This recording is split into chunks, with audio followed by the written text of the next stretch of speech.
ইনশাল্লাহ হাদির প্রত্যেকটা স্বপ্ন আজ হোক কাল হোক বাস্তবায়ন হবে ইনশাল্লাহ। তো 16ই ডিসেম্বর এই বিজয় চত্বরেই দাঁড়িয়ে আমরা বলেছি যে বাংলাদেশের প্রশাসন ঘুষযুক্ত একটি প্রশাসন।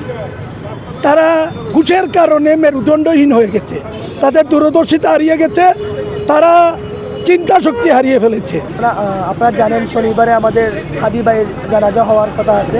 তো আপাতত আমরা হাদি ভাইয়ের আল্লাহ তাআলা ওনাকে শহীদ জান্নাতবাসী করুন, সেই লক্ষ্যে আমরা এখন দোয়া কামনা করি। আর আগামী কর্মসূচি এখন আমরা ডাক দিই নেই, পরবর্তীতে আমরা ওনার জানাজার পরে আমরা সিদ্ধান্ত নেব। আর আমরা এই ছাত্র আন্দোলনে যারা আছি, এই হাদির যতক্ষণ বিচার হবে না আমরা নির্বাচনে ভোট দিতে যাব না। বিশেষ করে এই ইয়াং জেনারেশন কেউ ভোট দিতে যাবে না। আমরা চাই আগে হাদির বিচার হোক, পরে আমরা সুন্দরভাবে ভোট দিতে আমরা আগ্রহী।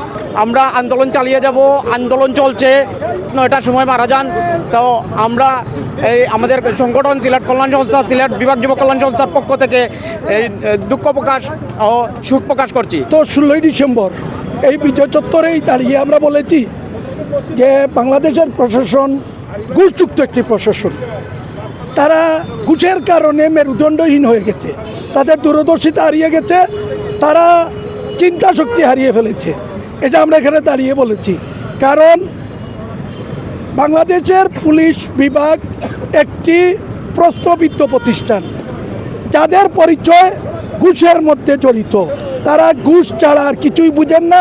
আর যাই ঘুষ খায় শুধু পুলিশ বিভাগ না, একদম বাংলাদেশের সরকারি যে কোনো অফিসে যারাই ঘুষ খায়, দুর্নীতি করে, তারা একটি মেরুদণ্ডহীন প্রাণীতে পরিণত হয়েছে।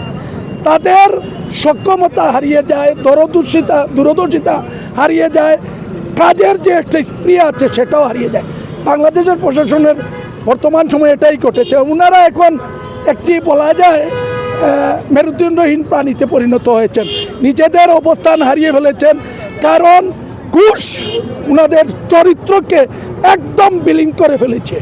ঘুষের কারণে ওনারা এই শরীফ উসমান হাদির মতো ব্যক্তিকে হত্যার পরে হত্যাকারীরা নির্বিঘ্নে ওনাদের চোখের সামনে দিয়ে পালিয়ে যায়। এর অর্থ হচ্ছে ওনারা নিজেদের অবস্থানের সক্রিয়তা হারিয়ে ফেলেছেন।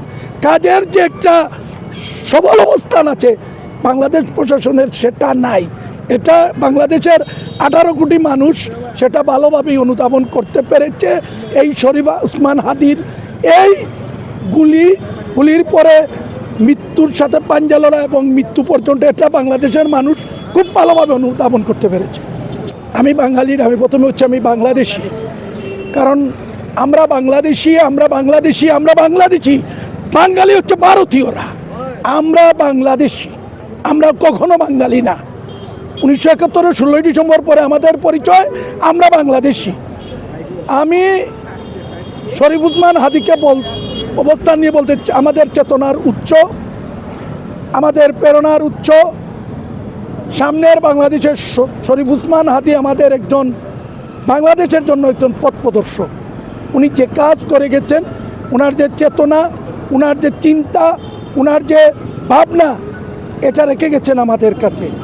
আমরা আশাবাদী, আমরা ওনার চিন্তা, ওনার চেতনা, ওনার ভাবনাগুলোকে হয়তোবা উনি যেভাবে চিন্তা করে গেছেন এই বাংলাদেশের মানুষের জন্য, এই চিন্তা সরাসরি আমরা বাস্তবায়ন করতে না পারলেও আস্তে আস্তে হোক, আর আমরা ধীরে ধীরে শব্দ যেটাই ব্যবহার করি